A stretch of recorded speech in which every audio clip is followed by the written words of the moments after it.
के कराही कुल माई है सीता जल लेलन के कराही कुल श्री राम है के कराही कुल श्री राम है कौने ब्राह्मण पोथिया उचारे के कारा से सीता के बिया है कौने ब्राह्मण पोथिया उचारे के कारा से सीता के बिया है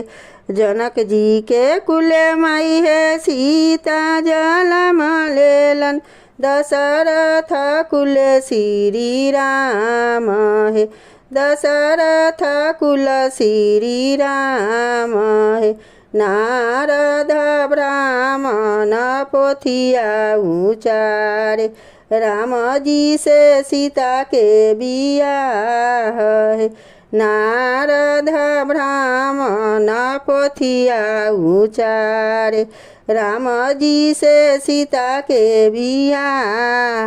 है कौन ऋषि दान करे सीता ऐसन बेटिया कौन ऋषि दान धेनु गाई है कौन ऋषि दान धेनु गाई है जनक ऋषि दान करे सीता ऐसन बेटिया हमारी ऋषि दान धेनु गाई है हमारी ऋषि दान धेनु गाई है के कराही कुल माई है सीता जलम लेलन के कराही कुल श्री राम